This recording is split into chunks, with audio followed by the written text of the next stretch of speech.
You see it on the camera? Are we getting into the Jajero? Are you hearing us, Jose?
Heather, Brian, Eden, Dr. Shaw, and Amy, you all want to stand up here with me?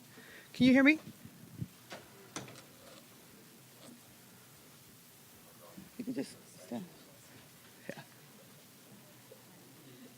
I'm getting everybody here for you. Buenos días, buenos días. Reinforcement.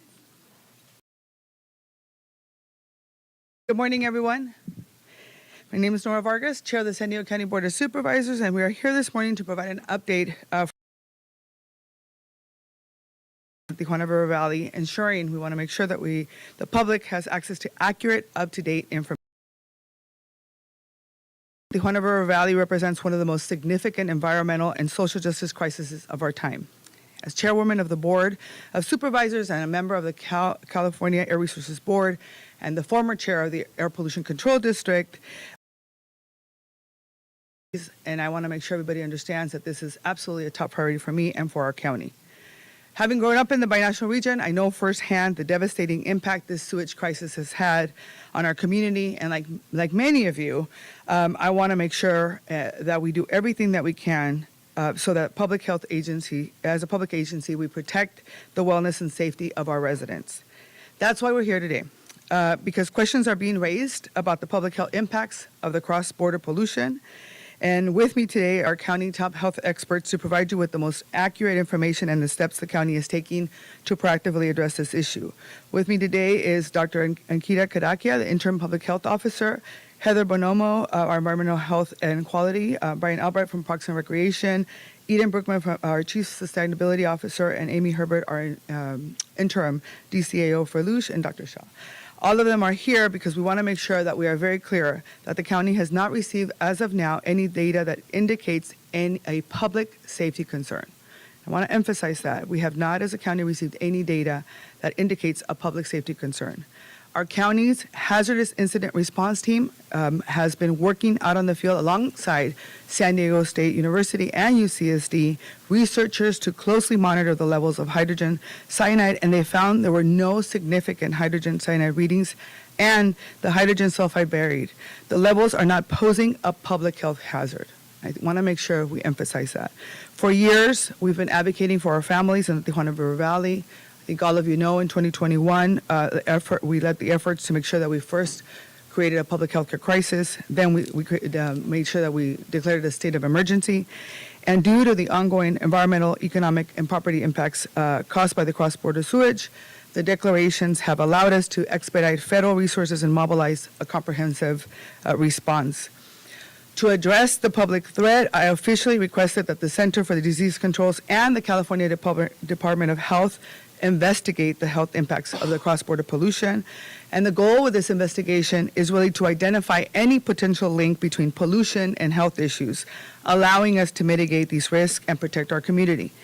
I also want to make sure we note that the National Center for Environmental Health and the Agency for Toxic Substance Abuse and Disease Registry are collaborating with the County of San Diego to develop an EPI-8, an urgent response designated to help investigate and address these concerns.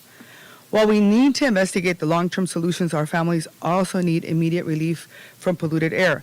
That's why we launched this pilot program that all of you know about to distribute free air purifiers immediately to residents affected by the orders. That is why we launched the pilot program, and we were able to make sure that we got it to our communities. We were able to purchase about 400 air purifiers specifically designated to filter out pollution-related odors. Due to the success of the program, we've been able to get additional funding from the EPA to get more supplies for the family. We're going to keep searching for more dollars so that we can get enough filters for as many of the folks that are being impacted. We also work tirelessly, I think all of you knew, to keep funding projects that will help the long-term impact, because we all know that in the end, we have to make sure that we expand the South Bay International Wastewater Treatment Plan. And in fact, the contract was awarded, I think everybody knows, this last month, so that construction can begin. And this is a critical step in addressing the infrastructure needs to, address the actual root of the problem. I think most of you know that recently we went and sent a letter to Congress advocating for another $278 million from IBWC construction account for the fiscal year 25. And additionally, we secured $10 million from the State Coastal Conservancy and Smuggler's Gulch Improvement Program, aimed at reducing trash and sediment from entering the Tijuana River Valley. Yet a lot more needs to be done, so we've sent out letters to the California Air Resources Board and the Environmental Protection Act requesting support for funding and to send us their technicians, send us dollars, send us their experts so that they can help our communities really understand how this crisis is being impacted. We've also applied for $40 million in grant funding to clean up watershed and increase climate resiliency along the border region. And our county experts are actively monitoring the situation in Tijuana River Valley, coordinating with the federal agencies as we welcome any additional researchers to share the data so we can evaluate it from a public health perspective. I think most of you know, 2 months ago, I introduced a board letter for data sharing and collaboration with the researchers that are working on this issue. So it's extremely important for us that they share their research and their data so that together with our public health agency, we're able to gather this information and make the best recommendations to the public. I also want to make clear that the root of this issue in the water and the sewage is being left untreated. And so it is the infrastructure needs in Mexico that we have to make sure are addressed. And our beaches, as you know, have been closed for over 1,000 days because of this crisis. And our communities can't continue to live this way. So the Tijuana River Valley demands our collaboration efforts across all agencies. And it's not about one agency. This is really about collaboration across all agencies and responsibilities for all of us as elected officials to accurately inform our public about the situation and what is actually happening. The fact is that it will take a coordinated effort and sustained focus from all region leaders, including local mayors, county officials, state leaders, and federal government to solve this crisis. And let me be crystal clear. Finger pointing fixes nothing. We all have to work together. While the challenges we face are significant, we won't back down. We're going to build a strong foundation, and I'm confident with our continued partnership, we were going to be able to continue to persist and tackle this crisis. The work we're doing today is shaping a healthier and safer future for everyone, and I ask everyone who cares about this issue, especially those in elected office, to work together with me to be part of the solution. Estamos aquí para brindarles una actualización sobre la crisis en el curso del Valle del Río Tijuana. Es importante mencionar que la contaminación transfronteriza en el Valle del Río Tijuana es uno de los problemas de la crisis más grande ambiental y justicia aquí en esta región. Como presidenta de la Junta de Supervisores del Condado de San Diego, es importante abordar esto en una de mis principales prioridades. Yo crecí en esta región y he visto de primera mano el impacto que ha tenido estas aguas residuales y cómo afectan a nuestras comunidades, y me preocupa profundamente los olores y el riesgo para la salud. Hoy, esta mañana, aquí estamos en el condado, estamos trabajando arduamente para proteger la salud pública de las comunidades. Conmigo están los representantes y expertos de salud aquí en el condado de San Diego que están haciendo ese trabajo. Es importante mencionar que nuestro equipo de respuesta a los incidentes peligrosos en colaboración con San Diego State y UCSD no encontró niveles significativos de cianuro hidrógeno. Es importante mencionar eso, que el sulfuro es lo que causa el olor, pero no un riesgo al público, y eso es importante que se enfatice en las comunidades. Nosotros desde el 2021 hemos estado enfocando en este tema, primeramente dedicando esto como es un tema de emergencia de salud pública y después una crisis para el Estado. Eso nos permite a nosotros agilizar los recursos federales para respuestas integral y holísticas. Hemos solicitado de la CDC y el Departamento de Salud Público de California que investiguen los impactos de la contaminación transfronteriza en la salud para ayudar a mitigar los riesgos. Para brindar alivio inmediato, lanzamos un programa en donde estamos distribuyendo purificadores de aire a residentes afectados. Hasta el momento hemos distribuido 400 filtros. Hoy nos mencionan que vamos a tener más recursos para poder comprar otro grupo de filtros. No es suficiente, pero es la primera etapa para poder ayudar a las comunidades. Nos hemos asegurado de fondos federales para enfocarnos en lo que es la infraestructura, que es el problema más grande que tenemos, que es en realidad pues el proyecto de la IBWC y cómo mejorarlo para que se pueda arreglar. También queremos asegurar a las comunidades que tenemos $10 millones del Conservatorio Costero para el proyecto de Smuggler's Gulch, que es en donde está la basura y los residuos de sedimento en el Valle del Río Tijuana.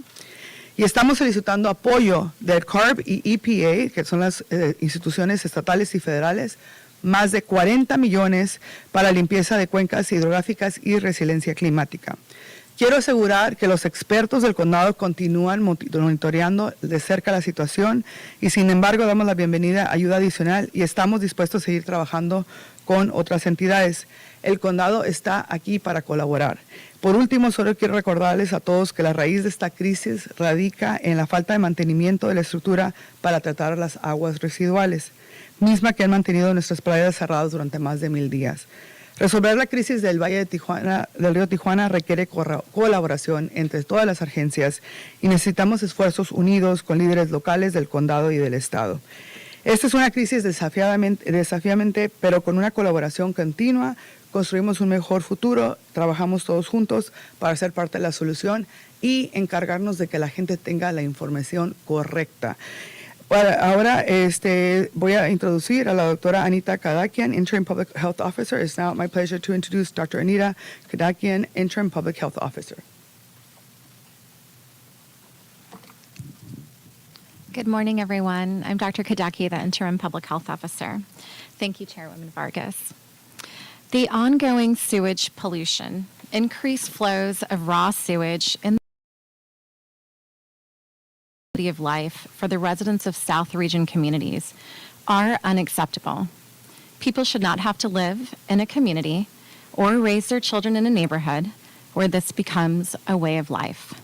We receive reports through media and researchers from UCSD and SDSU on levels of gas emission in the Tijuana River Valley that were of concern.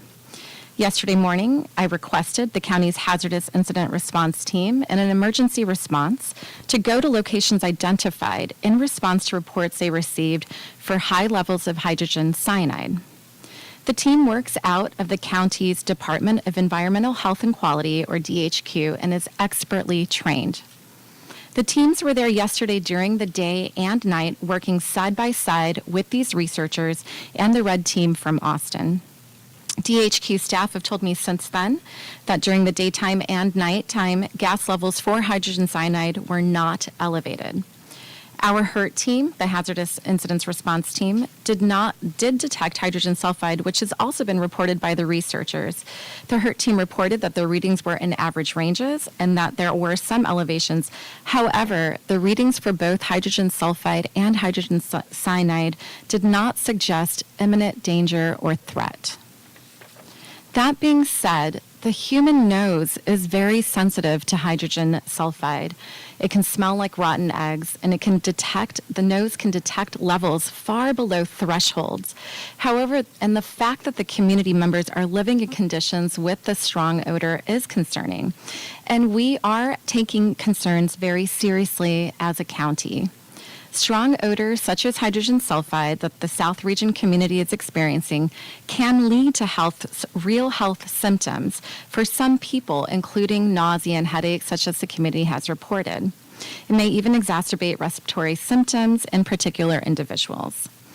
But it's very important that hydrogen sulfide exposure levels in a situation like this are assessed by continual air quality surveillance. That is why I'm asking the true regional experts on this subject, the Air Pollution Control District, which already have sensors in place to provide additional and necessary support for the South Region community. My 4 requests are as following. As has happened in other places around the state, bring in outside expertise to improve the testing and analysis of the emissions. Hire environmental toxicologist, a true subject matter expert who can assist with sensor interpretation and work closely with the county public health services. Develop a public notification plan that communicates messaging on warning levels, similar to how the county now issues beach water notices. Distribute air purifiers to areas and households in needs based on sensor data and for the vulnerability of individual households. In the meantime, if any foul odors are present outside, close your windows and doors. There are steps to lessen any symptoms experienced and to protect the health of you, your family, and your pets. Pay attention to health alerts such as the ones that we have out for the heat advisory. If you have symptoms that you feel are life-threatening or symptoms that are bothering you, please do seek medical care. Avoid prolonged outdoor exposure when the air levels are particularly bothersome, the odors are bothersome. and you can consider exercising indoors during those times, closing windows, and turning on air conditioning. We also want to mention to businesses that have been affected by the situation in the South Bay, turning on air conditioning for 1 to 2 hours prior to opening up the business can also assist with helping those odors, as we want to promote healthy communities and healthy businesses in the South region. And then for businesses that are impacted by these foul odors, we also want to recommend air purifiers or filters that you may have in your businesses. In the very near future, we will be welcoming the CDC and their staff to do a community health assessment in South Region. This will be a comprehensive assessment of the health and mental health impacts and the physical impacts that individuals in South Bay are experiencing. And the reason for this is that it will help to provide this information in a scientifically validated way that we can then take that information and take public health action. And we look forward to welcoming the CDC here in the short future. We're excited to support them and share with the community as we go through this process any necessary next steps. I do want to thank everyone for being here, including our Chairwoman Vargas, the Board of Supervisors, our county, and all of our departments that have been working tirelessly on the efforts to help individuals in the South region. I'm going to end there. Thank you. We're going to go ahead and open up for a couple of questions. Any questions? Yes, sir. Announced yesterday are inaccurate. Good morning. We can't speak to the numbers that they were reporting prior to when we went out and did a sampling side by side with them, but we can confirm that the sampling done yesterday alongside with the SDSU researchers and the red team that's in from Austin did not find any life or safety issues. Will the county make available to the public its readings yesterday? I can look into that and get back to you. Just listening to the language here today, it just sounds like IB and the county are not on the same page. You guys are going toe-to-toe in a little bit of a, no, my experts are smarter than your experts. No. Are we on the same page? Well, I think we're all on the same page. I think, the fact that we had our team out there with UCSD and San Diego State was exactly for that. 2 weeks ago, less than 2 months ago when I introduced the board letter, it was exactly for that. We need to be working together. What I want to make sure is that the public understands that people are safe. The odor is horrible, right? I live in that community. I know what it's like. So it's not enough for me to tell you, nothing's going to happen. What I want to make sure people understand is that we have scientists here, we have the experts, and that a county that's committed to making sure that we're out there and we're gathering the data that needs to be gathered. And in addition to that, as a board member of APCD, we want to make sure that APCD has the resources, that they have what they need to be able to do this on a continuous basis, just like we do with our beaches, so that we're able to tell you, hey, today, be careful. Today, wear a mask. Today, it shouldn't be that way. And we can have a whole conversation about that. And we're trying to fix the root of the problem, which is the infrastructure. But as of now, what I want to make sure is that the county experts who are here can give you the real data, and we're happy to figure out how we make sure we share that. Okay, Sam. Let me put you on the spot. Are we doing this to try to prevent a panic? Because my wife teaches at Nestor Academy on Hollister, right up from the valley, and she's telling me the parents are already keeping their kids out of school. Yes. The neighbors right on the valley over there by Las Americas, out of they're saying, 2 people told me yesterday, well, if it's not safe enough for the scientists, what about us? So are we doing this to prevent a panic, property values from dropping, perhaps I'm taking it to a whole new level, but it's scary out there. Absolutely. So I think my responsibility as the representative for this district and as a public health care entity of this region is to make sure that we give people the right information. So I've been in contact with our superintendents, with school board members to make sure that they understand this is the data, and we're going to continue to monitor. And now we're asking not only APCD, the California Air Resources Board, and the EPA to help us in this process, because we need the resources so that this is monitored on a daily basis, right? So that people know if there is any danger, we want people to know. But as of now, our public health officials went out there with UCSD and San Diego State at different times, and this is part of an emergency cohort, and I think that's important to emphasize, right? They went out there to make sure, is there something there? At this time, we're telling our communities that it's safe. It smells horrible, but it's safe. Any other questions? Yes. For a layperson, you're telling us that the levels are safe and it's within those accepted guidelines, but in the same breath, you're saying people with respiratory illnesses are extremely susceptible to exacerbation of those illnesses. Can you maybe explain why it's safe for most people, but if you have pre-existing conditions, why it might not be safe, if you should be worried? Of course, and that's exactly why we put information out on our public health website. We've developed FAQs to try to answer questions for lay people, and that's exactly it, right? Each individual is going to react differently to these smells that are very nauseous. And some individuals that do have pre-existing conditions like asthma from childhood, or in adulthood, maybe they have COPD, right? These lung diseases can be exacerbated by, breathing more rapidly because they are breathing in these smells, right? And you tend to either breathe rapidly or you don't feel well, and it can exacerbate a number of other symptoms. So yes, we do worry about those individuals, but I want to be clear that we monitor data. We monitor pre-hospital data. We monitor hospital data. We have a very robust surveillance system so that we can make sure that individuals on a whole, as we look at that region, are safe. And if they were not safe, the public health department would definitely be continuing to take even more actions. But we have leaned in, we increased our surveillance, we've developed all these educational flyers, we've reached out to K through 12 schools in order to provide information, we've reached out to healthcare providers in the South region to provide that information and counseling and consultation to make sure that individuals who are seeking healthcare, who are concerned, that their symptoms, their concerns should be addressed. But as a public health department, we are definitely monitoring with our robust systems, including respiratory surveillance, as well as gastrointestinal disease and a number of other symptoms that have been reported. The folks down there raised the red flag on the readings they got Monday morning. I'm sorry, on the readings they got Monday morning. And we say UCSD raised the red flag on the readings they got in the 6-hour span Monday morning. I realize that you guys have not received those same readings, but those readings that they did that raise any red flags for you? Did that cause any concern?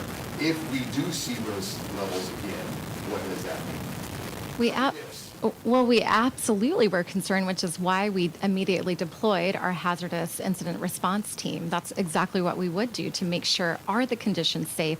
Is what they're reporting exactly what we're seeing? And that's why we actually deployed more than once to make sure that it wasn't just a one-time, reading, that we were catching readings at multiple times in the day to ensure the safety of the community.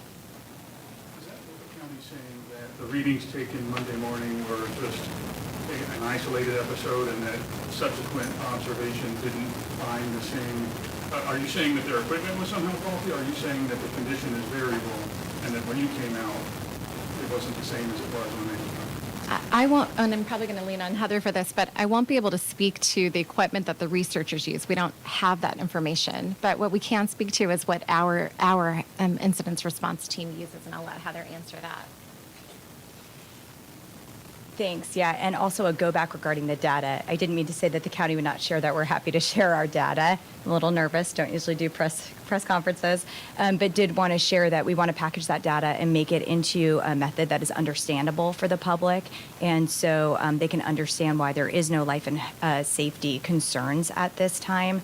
Again, we can't speak to the data. We weren't there at the time they got those readings. Readings are variable. Sometimes they can go up and down based on the river flow. And I do know and confirm that the sampling was done right at the river mouth there. And so that could impact the readings. And that's why it's important to have, long-term ongoing monitoring of there. Just ask, because UCSD and SDSU, when they held a press conference with the IB mayor, they said that the readings that they got, first they were shocked to see hydrogen cyanide in the readings, and then also too, they said that these levels could amount to dangerous health conditions. So you guys are saying right now that it's safe, but how did you guys come to that determination even after UCSD and SDSU just last week said, no, these are at dangerous levels?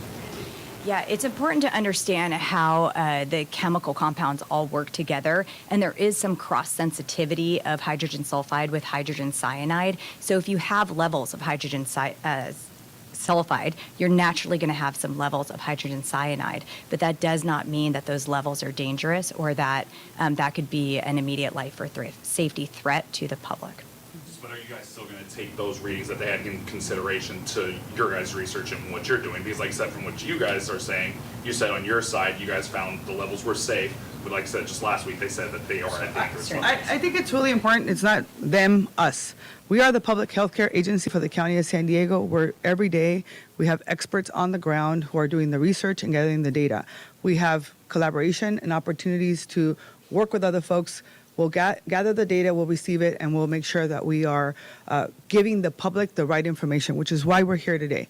I want to emphasize that based on the data and the research that was done yesterday, we want to assure the public that we are okay to go to school. We don't want kids to be staying home. Of course, if you have a precondition, make sure that you're taking care of yourself.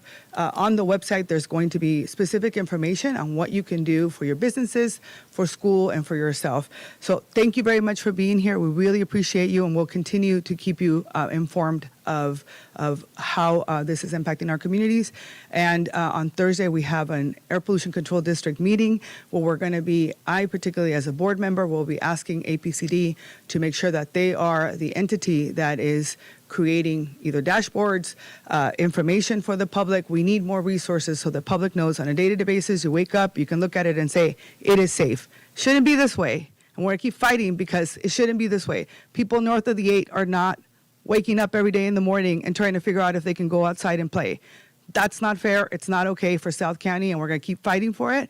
But for now, I want to make sure that people have the public health care information that is precise and it's accurate so that they can make decisions about their lives.